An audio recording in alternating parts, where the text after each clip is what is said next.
الحمد لله الذي أنزل السكينة في قلوب المؤمنين أشهد أن لا إله إلا الله وحده لا شريك له وأشهد أن محمدا عبده ورسوله سيد الأمين وعلى آله وأصحابه ومن تبعهم بإحسان إلى يوم الدين اللهم لا سهل إلا ما جعلته سهلا وأنت تجعل الحزن إذا شئت سهلا ربي يسر ولا تعسر يا ربي تمم بالخير.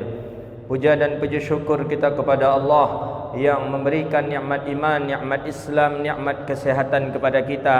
Bisa kita duduk di majlis di masjid yang mulia ini untuk melaksanakan solat fardu maghrib dan insya-Allah dilaksanakan nanti dengan solat fardu isya. Mudah-mudahan amalan yang kita lakukan hari ini hendaknya diterima oleh Allah Subhanahu wa taala. Amin ya rabbal alamin. Salawat dan salam kepada Nabi yang agung, Nabi yang mulia, Sayyidina Rasulullah Muhammad sallallahu alaihi wasallam. Allahumma salli wa sallim ala Sayyidina Muhammadin wa ala alihi wa sahbihi ajma'in. Banyaklah bentuk lafaz salawat dan salam kepada Rasulullah. Ada lafaznya yang ada di dalam kitab hadis sahih, Allahumma salli ala Muhammad wa ala ali Muhammad. Ada juga yang disusun oleh Imam Asy-Syafi'i, ada juga salawat yang disusun oleh Abdullah bin Abbas, ada juga salawat yang disusun oleh Abdullah bin Mas'ud, ada salawat yang disusun oleh Imam An-Nabahani, ada juga salawat yang disusun oleh Imam Al-Masisiyah, ada juga salawat yang disusun oleh Ibnul Arabi. Banyak salawat dan salam kepada Rasulullah yang intinya adalah doa pujian terhadap Rasulullah sallallahu alaihi wasallam. Kita disuruh untuk memperbanyak mengucapkan salawat dan salam kepada Rasulullah. Allah menyuruhnya langsung dalam Al-Quran. Innallaha wa malaikatahu yusalluna 'alan nabi ya ayyuhalladzina amanu sallu 'alaihi wa sallimu taslima. Maka ayat itu amar, perintah sallu, bersolawatlah kamu kepada Rasulullah sallallahu alaihi wasallam. Maka kalau kita mendengar orang membaca ayat itu, kalau ada orang membaca ayat itu, biasanya khatib sebelum khatib naik mimbar, Bilal namanya istilahnya, yang azan tu biasanya membaca itu dia, innallaha wa malaikatahu yusalluna 'alan nabi ya ayyuhalladzina amanu sallu alaihi wa sallimu taslima. Kita yang mendengar dianjurkan setelah membaca ayat itu kita mengucapkan salawat, bukan diam. Orang kita banyak diam, biasa saja. Siap Bilal itu mengucapkan innallaha wa malaikatahu yusalluna, diam. Ya ayyuhalladzi, karena itu perintah. Allah memerintahkan kita dalam Al-Quran, sallu, bersalawatlah kamu hai orang-orang yang mendengar, bersalawatlah kamu hai umat muslim, alaihi wasallimu taslima, di atas baginda Rasulullah sallallahu alaihi wasallam. Itu beda kalau di Arab. Saya lihat kalau di Arab, kalau ada khatib membaca itu, orang membaca ayat itu, sallu alaihi wasallimu taslima, itu serentak mengucapkan salawat, Allahumma salli wa sallim alaihi. Kita tidak. Padahal dianjurkan kita untuk mengucapkan salawat setelah ada seseorang membaca ayat itu. Jadi besok kalau ada orang membaca itu, ucapkanlah salawat. Sama dengan tasbih begitu juga. Dalam adat dianjurkan fasabbih bismi rabbikal azim. Kan ayat itu perintah itu dari Allah, fasabbih bismi rabbikal azim, maka bertasbihlah. Fasabbih bismi rabbikal azim. Yang kita baca subhana rabbiyal azim. Itu dianjurkan tuh. Pokoknya setiap ada perintah dalam Al-Quran, kalau kita membaca ayat itu, maka lakukanlah sesuai dengan perintah itu. Seperti dalam surah yang lain. Perintah dalam surah Iqra di ayat terakhir, fasjud waqtarib. Fasjud waqtarib. Fasjud maka sujudlah. Maka setelah itu Setelah membaca ayat itu kita dianjurkan untuk sujud, bernama sujud sajadah atau sujud tilawah. Jadi setiap ayat itu ada anjuran yang diamalkan, yang diharuskan kita untuk mengamalkannya. Malah kalau dalam kitab I'anatul Talibin ada beberapa ayat yang dianjurkan, seperti setelah membaca surah Wattini At-Tin, Ahsanil Hakimin. Nah, kita membaca di ayat itu, setelah itu membaca Balahu ana ala dzalika minasyahidin. Ya, kami mengetahui dan kami menyaksikan Allah itu hakim yang seadil-adilnya. Begitu dia. Begitu juga di dalam surah Al-Ghasyiyah di ujungnya, Hal ataka haditsul ghashiyah wujuhun yawma idzin khashi'ah hamilatun nasibah tasla naran hamiyatan tusqa min 'ainin aniyah laisa lahum ta'amun illa min dhari'in la yusmin wa la yughni min ju' wujuhun yawma idzin na'imatun lisa'iha radiyah. Di akhir ujung ayat itu kita dianjurkan pula membaca Ya Rabbi hasibni hisaban yasira. Jadi ada ayat-ayatnya. Cuman kebanyakan orang saya lihat yang membaca ayat itu, yang membaca sesuatu setelah baca ayat itu kebanyakan setelah sabbih saja. Ibrahim wa Musa. Itu banyak orang membaca alaihi salam, padahal tak dianjurkan itu. Tak dianjurkan. Pas di sana tak dianjurkan untuk membaca alaihi salam. Kenapa? Pas di baginda Nabi saja tidak dianjurkan mengucapkan sallallahu alaihi wasallam. Tapi ada beberapa ayat yang memang kita dianjurkan untuk memenuhi dengan bacaan. Salah satunya adalah ayat daripada innallaha wa malaikatahu yusalluna 'alan nabi ya ayyuhalladzina amanu sallu alaihi wasallimu taslima. Jadi apa yang kita baca? Allahumma salli wa sallim ala sayyidina Muhammadin wa ala alihi wa sahbihi ajma'in. Bapak Ibu hadirin yang dirahmati Allah Subhanahu wa taala. Kajian kita tentang hadis baginda Rasulullah sallallahu alaihi wasallam di dalam kitab Arba'in An-Nawawiyah yang disusun oleh Imam An-Nawawi rahimahullah. Judulnya adalah Kamalul Iman, sempurnanya iman. Ya, sempurnanya iman. Judul yang akan diberikan itu adalah sempurna iman. Jadi tak sempurna iman seseorang kalau tak ada ini. Jadi kamalul iman. Iman ni kadang dia tinggi, kadang turun. Kadang iman ni tetap saja. Kadang kurang terus, kadang bertambah terus. Ada dia. Maka menurut kita Ahlus Sunnah wal Jamaah, martabat tingkatan daripada iman itu dia ada dia 4 dia. Pertama, al-iman la yankus wa la yazid. Tak pernah bertambah, tak pernah pula dia berkurang. Tetap iman tu. Tak pernah bertambah, tak pernah berkurang. Tetap dia terus. Ada yang seperti itu. Berarti tidak ada taat, tidak banyak taat, tidak pula ada maksiat. Tetap dia imannya itu. Ada. Siapa orangnya? Orang yang tetap imannya tidak pernah bertambah, tak pernah berkurang adalah imannya para malaikat. Malaikat imannya stabil. Kecepatan laju motor, laju mobil gitu stabil lajunya. Tak pernah tambah, tak pernah berkurang. Jadi malaikat tak pernah dia berbuat maksiat, maka tak pernah kurang imannya. Malaikat mana pernah berbuat maksiat? Mana ada sejarah malaikat pernah ingkar kepada Allah? Mana ada pernah malaikat yang salah dalam tugasnya? Jangan sabit pula malaikat maut tu pernah lupa lagi. Tak pernah malaikat maut tu lupa. Oh iya, seharusnya si anu tu jatuh temponya kemarin harusnya mati tu kan. Lupa, cabut lagi. Tak bisa. Malaikat maut tak ada pernah lupa. Tak pernah maksiat malaikat, maka tak pernah kurang imannya. Jadi imannya tak pernah kurang, tak pernah pula naik. Inilah dia imannya para malaikat. Ada yang kedua, iman seseorang yang dia naik terus tak pernah kurang. Naik terus imannya. Tak pernah kurang-kurang imannya dah. Naik ibadah terus. Ibadah meningkat, naik terus imannya. Iman siapakah ini? Inilah imannya para anbiya Nabi alaihimussalatu wassalam.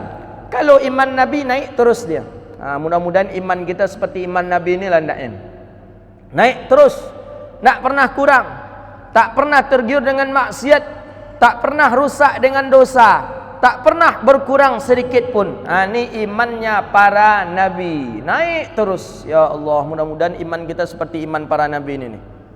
Yang ketiga, iman seseorang yang kadang-kala dia naik, kadang-kala dia turun. Iman siapa itu? Itulah iman awak tu. Bila taatnya rajin ke masjid, bila kanai tu tidak pernah meningkat masjid. Itu iman kita manusia. Kadang-kala tinggi taat. Kalau taatnya tertinggi, orang belum azan dah datang dia ke masjid. Tapi kalau pas imannya menurun tu, orang dah iqamat, dah selesai salat, baru dia datang ke masjid. Ini iman kita manusia.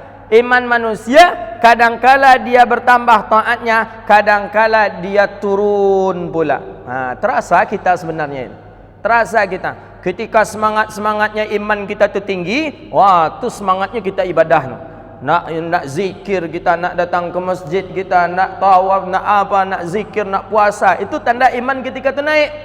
Tapi ketika iman tu turun, itu nak mau. Tak ada yang mau. Salat pun malas, sedekah pun tak mau, hadir ke majlis ilmu pun apa lagi. Berat rasanya kaki tu. Malas apa yang masjid tu mah. Ustaz ceramah, bosan dengan ustaz ceramah. Dah datang ke masjid. Lah datang gitu ke masjid, ada pengajian macam tak ada. Itu sedang imannya. Dan susah melawan orang kalau sedang imannya turun ini. Susah. Kita kan bisa kita merasakan sebenarnya. Ketika iman kita menurun nih, bisa kita merasakan. Galau kita dalam majlis, itu tanda iman kita turun itu. Gundah, malas saja kita nak ibadah, itu tanda iman kita turun. Nak berbuat baik ni malas. Biasanya puasa adalah setidaknya dalam satu bulan tu puasa Senin Khamis. Sekarang tidak ada. Itu tanda iman kita turun. Kalau orang imannya sedang turun, dikhawatirkan nanti kita dalam keadaan su'ul khatimah, mati kita tidak membawa iman. Maka itulah takut kita. Kalau bisa jangan sampai turun iman kita. Yang keempat, ada imannya turun, yankus wala yazidu syai'a, turun terus dan tak pernah bertambah. Iman siapakah ini? Inilah dia imannya orang fasik. Iman orang fasik. Orang fasik ni orang yang ahli maksiat. Imannya turun terus. Ada yang mengatakan ini bagian daripada imannya iblis. Imannya syaitan, turun terus tak pernah naik. Maka oleh karena itu manusia bisa martabatnya seperti malaikat, bisa martabatnya seperti nabi, dan bisa juga martabatnya seperti hewan. Ketika imannya naik, maka dia posisinya seperti nabi. Jadi bisa kita. Ketika naik terus posisinya seperti nabi imannya. Tapi ketika iman itu turun dan dia tak obahnya, tak ada bedanya dengan syaitan atau iblis. Maka empat inilah bagian daripada iman seseorang. Ada yang naik, ada yang turun, ada yang selalu bertambah, ada yang tetap saja. Maka bermohonlah kepada Allah, Allahumma zid ya Allah, tambahlah ya Allah iman kami terus, tingkatkanlah istiqamah di dalam hati kami insya-Allah. Jadi hadis yang akan kita baca ni adalah hadis judulnya Kamalul Iman, hadis sempurnanya iman. Jadi sempurna iman tu dengan adanya inilah hadis ini akan kita baca, baru sempurna iman kita. Hadis yang diriwayatkan daripada Anas bin Malik. Anas bin Malik ni khadim pembantu Nabi sallallahu alaihi wasallam. Jadi Nabi itu punya pembantu beliau dulu, namanya Anas bin Malik. Berapa lama dia jadi pembantu baginda Rasulullah? Dia menjadi pembantu baginda Nabi sallallahu alaihi wasallam 10 tahun. 10 tahun lamanya dia menjadi pembantu Nabi sallallahu alaihi wasallam. 10 tahun lama itu. Apa kata Anas bin Malik? Selama saya menjadi pembantu Rasulullah 10 tahun, tak pernah saya mendengarkan kalimat cacian, sumpah serapah keluar dari mulut Rasulullah sallallahu alaihi wasallam. Ini berbeda akhlak kita dengan pembantu kita. Kita pembantu kita kotor sepatu sedikit kita marah langsung. Itu tolonglah disemir sepatu tu. Terserah air di rumah kita, tumpah air di rumah langsung marah ke pembantu. Itu laplah Tuhan. Tak nampak? Nabi 10 tahun Anas bin Malik dengan baginda Rasulullah, tak pernah Nabi memarahi Anas bin Malik sedikit pun. Ya Rabbi, luar biasa akhlak Nabi. Awak kalau pembantu kau merasai kena berang aja. Merasai kena wangi aja pembantu kau dek kita. Ya, hendaknya sapu rumah nak menyapu. Tuhan. Ada sebagian orang-orang agniya, orang-orang kaya di kita, tak tahu dia nak depan siapa dia marahkan saja pembantu.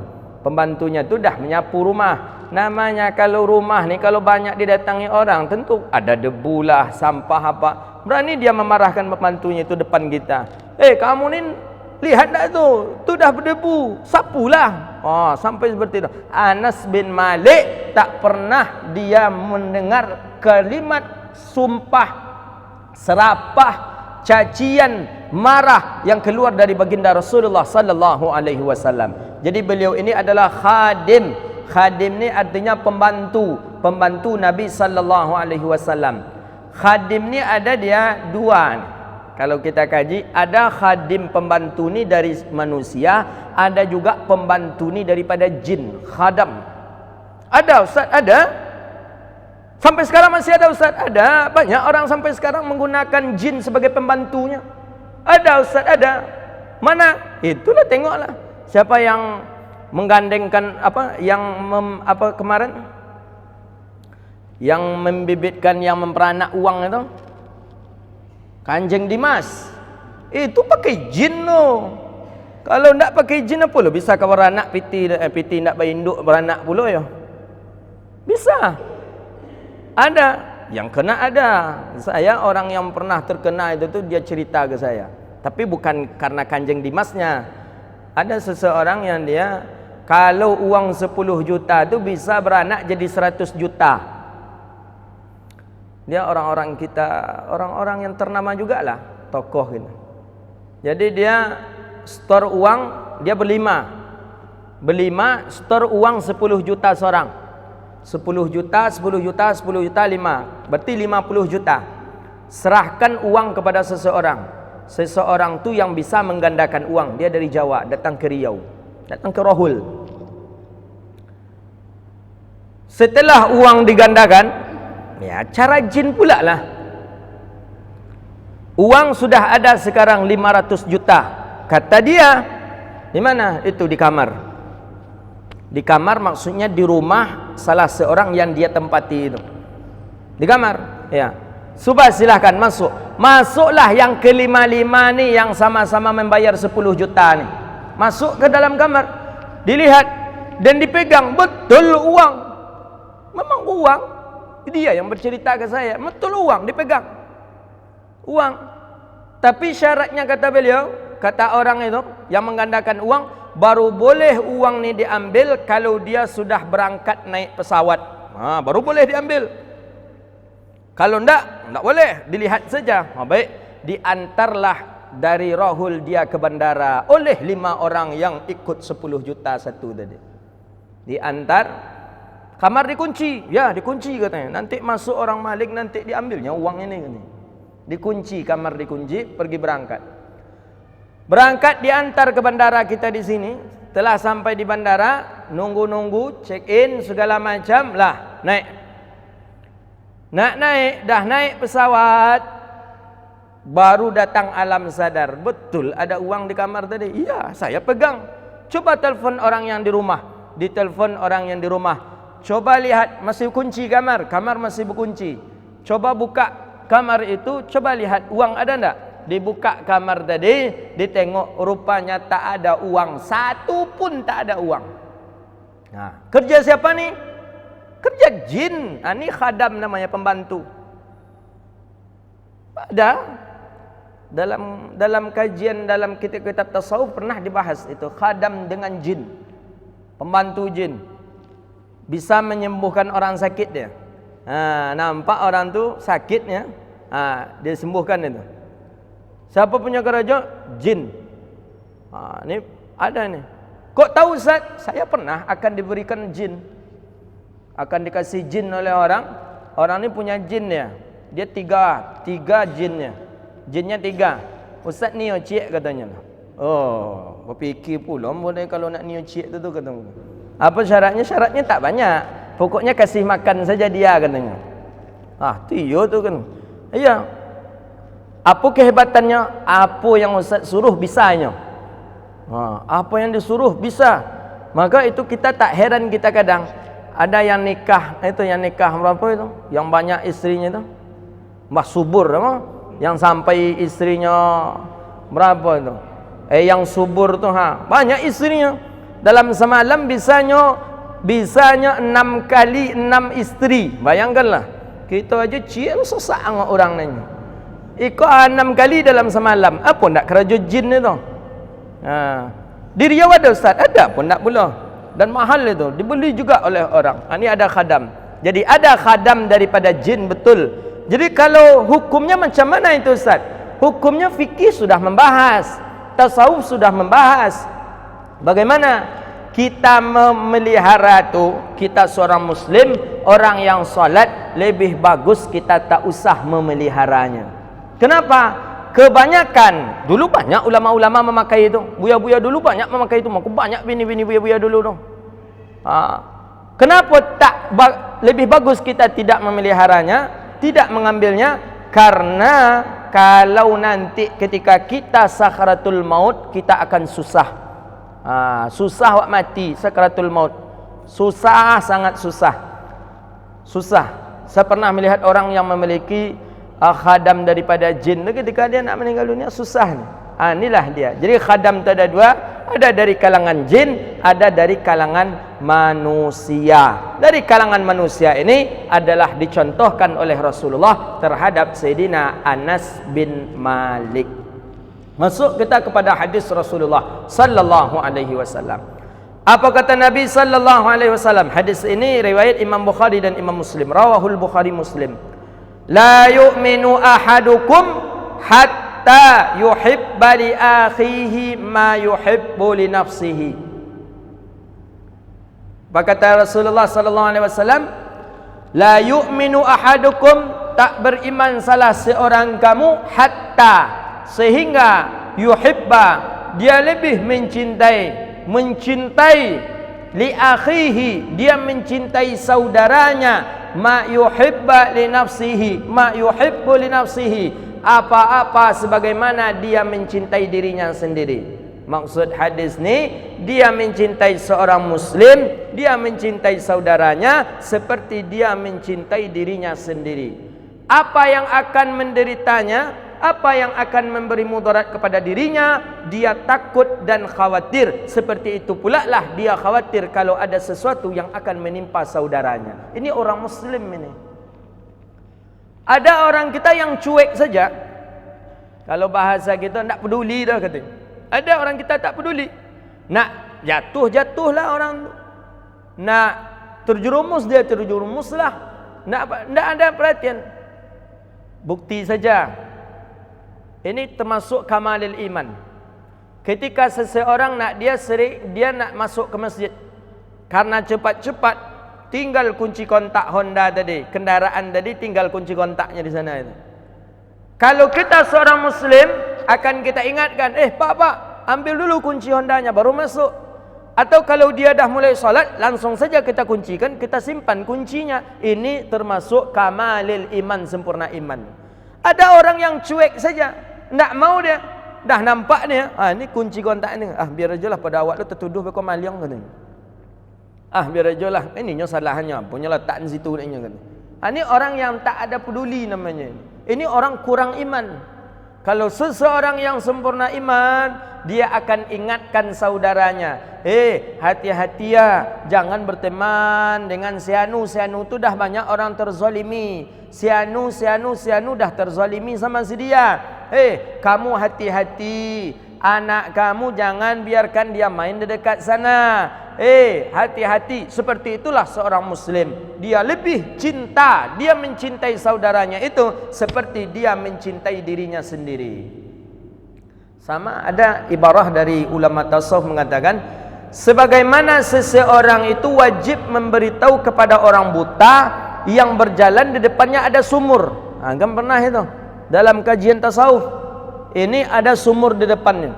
Sumur di depan orang buta ni berjalan juga dia. Mawe awek lahnya pakai tungkek nah. Mawe awek namanya itu. Meraba-raba. Mawe awek meraba-rabanya pakai tungkek nah. Kita orang muslim wajib menegur, Pak, hati-hati Pak, di depan Bapak tu ada sumur. Hati-hati, nanti Bapak bisa masuk ke dalamnya. Itu hukumnya wajib dan itu merupakan kesempurnaan iman. Tapi kalau kita biarkan, biar aja lah Ustaz, cuba kita tengok dulu kepala masuk dulu atau kaki bergogong. Pakai dulu, kita videokan dulu kan tu. Kepalanya masuk atau kaki bergogong. Orang buta tadi apalah nak tahunya dah. Tak kepala masuk entah kaki dulu tak tahu dia. Ini tak boleh ini kita. Maka kita seorang muslim harus kita ingatkan saudara kita. Harus kita ingatkan saudara kita seperti kita mengingatkan diri kita sendiri. Sebagaimana kita cinta kepada diri kita, seperti itu pula lah kita cinta kepada saudara kita semuslim. Ini termasuk bagian daripada ciri khas sifat daripada seorang muslim. Jadi jangan sampai kita biarkan saja. Coba biar aja dulu. Biar saja dulu. Nanti dia terjerumus. Tidak. Kita seorang muslim wajib kita ingatkan. Ini bukti kita cinta. Jadi seorang muslim itu dia mencintai saudaranya seperti dia mencintai dirinya sendiri. Jadi di sinilah hadis ini yang ta'awun. Saling kerjasama, saling bantu-membantu. Ini diperlukan. Hadis inilah yang sama dengan yang berlaku dengan gotong royong, saling membantu. Si A membutuhkan ini dibantu, si B membutuhkan ini kita bantu. Ini bukti kita cinta kepada diri kita dan cinta kita kepada saudara kita. Kalau ini dah terbentuk, ini dah tercipta, maka barulah sempurna daripada iman kita. Tapi kalau kita iri kepada orang, iri kita, si anu tu kaya ni. Kenapa lah bisa kaya si anu? Dicari tahu, ternyata dapat. Si anu tu kaya, ternyata betul-betul dia ni orang yang merampok saja dia. Banyak korupsi dia, maka kaya. Udah dibeberkan ke mana-mana. Si anu tu kaya karena korupsi. Si anu tu kaya karena korupsi. Ni orang yang membuka aib saudaranya sendiri. Samalah dia membuka aibnya sendiri. Maka di dalam hadis baginda Rasulullah, man sattaral ayuban nasi fid dunya sattarallahu ayubahu fil akhirah. Siapa yang menutup aib saudaranya di dunia, maka akan Allah tutup aibnya nanti di akhirat. Kita ni punya aib ini. Maka itulah kita selalu berdoa ustur ayubanna. Kita punya aib. Yang memiliki aib kita adalah diri kita. Yang mengetahui aib kita adalah diri kita. Maka itulah bermohon kepada Allah, sattir uyubana bisitrikal jamil. Ya Allah, tutuplah aib kami ya Allah, tutuplah kejelekan kami ya Allah dengan tutupan yang sangat bagus. Sitrikal jamil, dengan tutupan engkau yang sangat bagus ya Rabbal Alamin. Jadi oleh karena itu, kesimpulan hadis ini adalah iman seseorang itu baru dia sempurna kalau dirinya mencintai saudaranya seperti dia mencintai dirinya sendiri. Dia lebih mencintai saudaranya, takut dia apa yang menimpa kepada saudaranya, takut dia apa sesuatu yang akan diberi mudarat kepada saudaranya, dan dia takut dan dia beri khabarkan kepada saudaranya. Maka orang itulah termasuk orang yang kamalul iman, orang yang sempurna imannya kepada Allah Subhanahu wa taala. Mudah-mudahan kita pun termasuk bagian daripada hadis ini, daripada orang-orang yang sempurna iman kita. Maka di dalam doa ada juga doa Allahumma inna nas'aluka, di dalam doa Allahumma inna nas'aluka kamalul iman, kamalil iman. Ya Allah, bermohon kami kepada Engkau ya Allah, sempurnakanlah iman kami ya Allah. Sempurnakan iman kami. Jangan sampai kurang iman kami ya Allah. Sempurnakan terus ya Allah dan istiqamahkan kami ya Allah. Istiqamah ni susah. Bisa jadi kita hari ini taat, besok tak lagi taat. Bisa jadi setelahnya taat, kemudian tidak pula taat lagi. Kita kebanyakan seperti itu. Maka minta istiqamahlah kita kepada Allah. Istiqamah, amalun yasir, amalan yang sedikit tapi istiqamah itu lebih baik daripada amalan banyak tapi tidak istiqamah. Apa contoh istiqamah? Mungkin kita mengucapkan istighfar saja kita 3 kali setiap solat. Astaghfirullahalazim alladzi la ilaha illa huwal hayyul qayyum wa natubu ilaih. Istighfar 3 kali kita. Tapi istiqamah, setiap selesai solat terus kita istighfar. Lebih bagus itu tu dibandingkan dengan istighfar 100 kali cuma sekali aja seumur hidup. Seumur hidup dia istighfar sekali tapi 100. Astaghfirullahalazim, astaghfirullahalazim, astaghfirullahalazim, astaghfirullahalazim. Sekali saja dia seumur hidup. Lebih bagus yang 3 kali tapi istiqamah walaupun sedikitnya. Maka itulah dia, amalan yang sedikit dengan istiqamah itu lebih baik daripada amalan banyak tapi tidak istiqamah. Maka ini termasuk istiqamah kita. Setiap Rabu ada kajian, kita datang, dan ini termasuk amalan yang harus kita istiqamahkan. Kalau bisa seperti ini terus kita hadir dalam majlis ilmu sampai kita meninggal dunia. Baik, itu saja kajian kita. Ada pertanyaan sebelum kita tutup?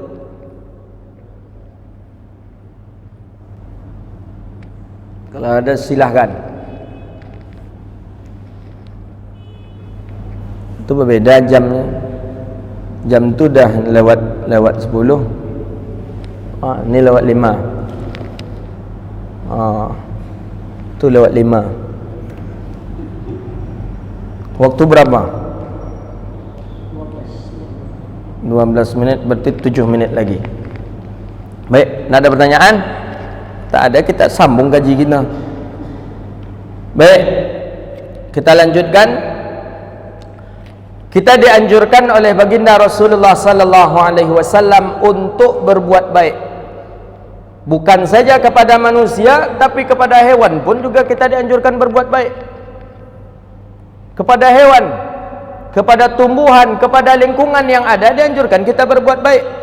Maka di dalam hadis Rasulullah sallallahu alaihi wasallam, memberi makan kepada makhluk yang ada di dekat kita, di sekeliling kita, maka itu adalah sedekah. Sedekah.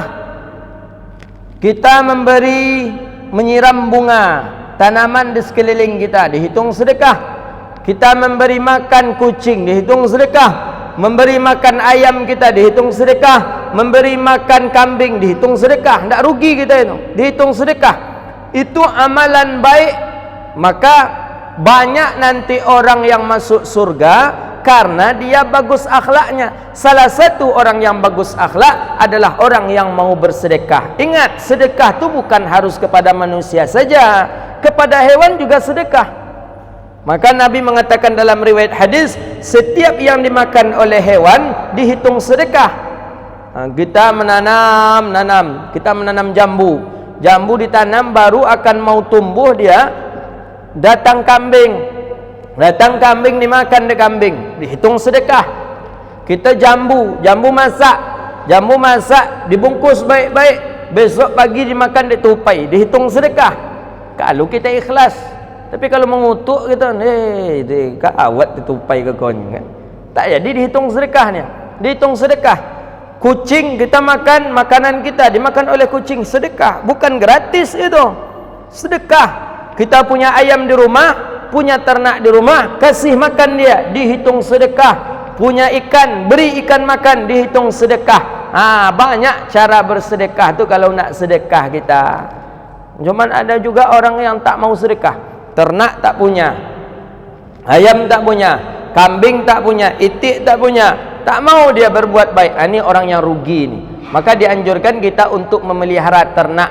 Untuk apa? Untuk kita bisa menyalurkan sedekah kita. Itu dianjurkan. Mana Nabi kita punya ternak kambing, Abi Hurairah punya kucing. Banyak sahabat-sahabat Nabi memiliki ternak. Jadi ada untuk bersedekah itu kita ada. Maka setiap yang dimakan itu dihitung sedekah, tak rugi kita. Ada seorang ulama di Sudan Beliau ni saya melihatnya bukan ulama, tapi beliau hafal Quran. Beliau hafal Quran. Bukti hafal Quran, beliau jadi imam dan membawa Al-Quran ke mana pergi. Ada kebiasaan beliau yang luar biasa saya lihat. Apa? Setiap pagi beliau bawa goni kecil. Saya melihatnya di Sudan. Pakaiannya lusuh, kuning-kuning apa, kayak pakaian orang yang apa. Sehingga teman-teman Indonesia ada yang mengatakan bapak tu agak konai katanya. Tapi saya penasaran, setiap pagi bapak ni dari tong sampah ke tong sampah. Kalau di sana tu kan, di sini ada tong sampah, nanti di blok sana ada pula tong sampah, blok sana. Dia bawa goni. Ngapain dia ke tong sampah tu? Mengambil potongan roti. Dia ambil potongan roti, dimasukkan ke goni. Potongan roti masuk ke goni, potongan roti masuk ke goni. Teman-teman saya banyak mengatakan itu untuk makanan bapak tu katanya. Tapi saya masih penasaran. Diambil dari tong sampah ni, pergi dia ke tong sampah sana, diambil pula. Dia ambil potongan roti masuk ke goni. Ternyata luar biasa amalan bapak ni. Di pagi hari dia mengumpulkan potongan roti. Di sore harinya setelah solat asar, saya hari itu memang mengintip bapak tu aja saya terus. Bapak tu dah tua dia, agak bungkuk, kadang pakai tongkat dia. Pada sore hari setelah solat asar, di depan masjid itu beliau buat bundaran bulat dari batu. Beliau susun batu tapi seperti bundaran. Ngapain beliau? Setelah beliau buat bundaran itu, beliau ambillah goni tadi yang berisi roti, potongan roti tadi, beliau letakkan di sana, di dalam bundaran itu. Saya lihat saja dari jauh, saya penasaran saya.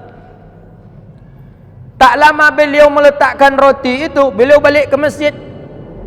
Beliau balik ke masjid, turunlah ribuan burung merpati. Ya Allah, burung, ada banyak datang burung memakan roti itu, memakan roti-roti yang ada sama bapak tadi. Luar biasa. Saya karena itu saya dekati bapak. Ini punya kamu kah, kata saya. Tidak. Punya siapa? Tunjuk yang ke langit. Punya siapa? Lillah, punya Allah katanya. Bukan punya kamu, bukan punya dia. Dan memang tak ada kandangnya. Saya melihat tak ada kandangnya. Jadi ini tabarruat, sedekah itulah dia. Hebat dia ni. Bagaimana hebatnya? Kalau seandainya bapak ni mati, bapak ni meninggal dunia, berapa ribu burung yang menangis kehilangan laki-laki seperti beliau. Pasti burung ni semua juga ikut berdoa kepada Allah agar Allah ampuni dosa bapak ni. Bayangkan, burung tak burung dia, itu amalannya puluhan tahun di depan masjid itu. Saya ingat itu di Sudan. Habis itu baru saya sampaikan ke teman-teman. Kalian kan banyak yang salah faham kan, bilang bapak tu gini kan. Tidak, beliau orang luar biasa.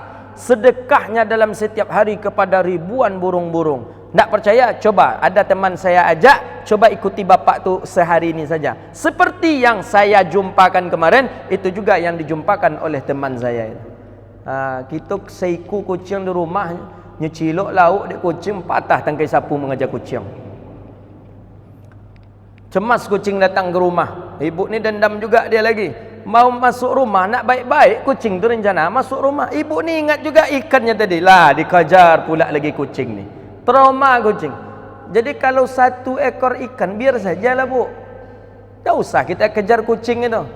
Ini kucing penciloknya Ustaz. Cuba pula cara nak menciloknya lah. Minta elok-elok, nak mau magi ada tulang aja dapat terus. Tiap makan tulang, tentu nak daging pula. Dia sekali. Cilok itulah jalan satu-satunya.